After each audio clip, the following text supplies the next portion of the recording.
Olá, eu sou Matheus de Araújo e, sob orientação do professor Lin Zhang, vou apresentar o trabalho Uso de ácido tranexâmico em cirurgias cardíacas e esquemas de aplicação.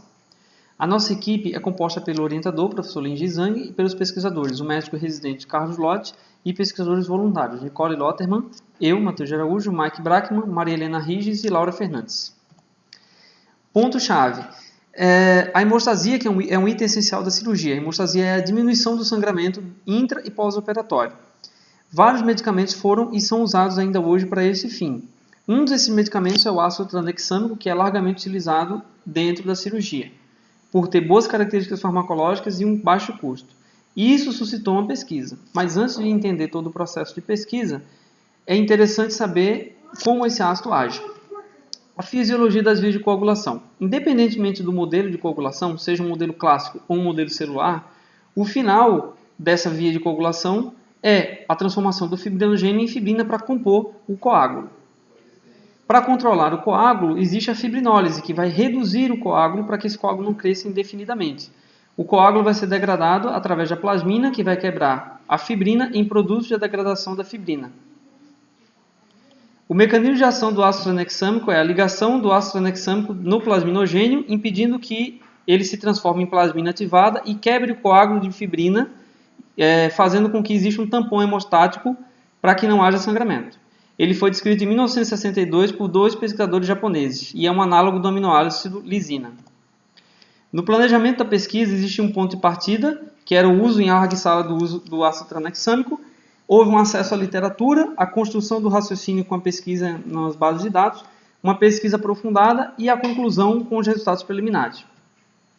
Justifica-se então a pesquisa porque houve depois desse mapeamento, uma grande heterogeneidade que justificou essa abordagem sistemática para a síntese das evidências, para verificação de revisões sistemáticas.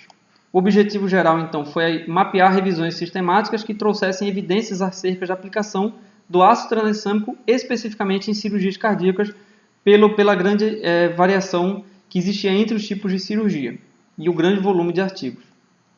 A metodologia, então, trata-se de uma revisão sistemática de revisões sistemáticas de ensaios clínicos randomizados com ou sem meta-análise.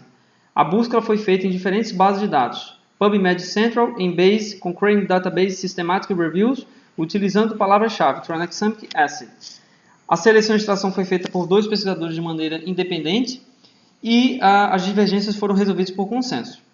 Os critérios de inclusão foram os critérios PICOS, população eram adultos e crianças submetidos à cirurgia cardíaca, a intervenção foi ácido tranexâmico por via local ou sistêmica, a comparação foi placebo ou outros medicamentos, e os desfechos foram óbito, perda de sangue, infarto no miocárdio, acidente vascular cerebral, trombose venosa profunda, embolia pulmonar, recebimento de transfusão de sangue e complicações pós-operatórias. Os critérios de inclusão foram revisões tradicionais ou narrativas e revisões sistemáticas ou meta-análises que abordassem outras situações cirúrgicas ou clínicas. Após o mapeamento, se obtiveram 191 artigos de cirurgias não cardíacas, 70 não cirúrgicos e as 16 revisões que ficaram para avaliação final, com um total de 98 ensaios clínicos randomizados. A avaliação da qualidade dos ensaios foi feita com a ferramenta AMSTAR2. Conforme a metodologia, no início foram 634 artigos encontrados na busca primária, retirando 119 duplicatas, ficaram 515 artigos, retirando 234 artigos por título e resumo, 281 elegíveis para leitura completa, 191 excluídos porque eram cirurgias não cardíacas e 70 porque não eram cirúrgicos, 4 inelegíveis e as 16 que ficaram para avaliação final. Os resultados preliminares foram que houve uma grande heterogeneidade dos esquemas de aplicação de ácido tranexâmico em cirurgias cardíacas e o principal esquema de aplicação foi o bolus com infusão contínua, com 35 ensaios clínicos. Essa aqui é a tabela com todos os ensaios clínicos avaliados e os esquemas de aplicação. Vemos ali que o principal esquema de aplicação foi o bolus mais infusão contínua endovenoso com 35 ensaios clínicos. Mas existe uma grande variação dos esquemas de aplicação. A conclusão, então, houve um panorama do uso do ácido tranexâmico em cirurgias cardíacas com enorme heterogeneidade de esquemas de aplicação. Isso dificulta o estabelecimento de um esquema preferencial para aplicação e redução do sangramento pós-operatório e intraoperatório. O presente estudo, então, encontra-se ainda em fase de análise e outros dados podem surgir. Essas são as referências. Obrigado.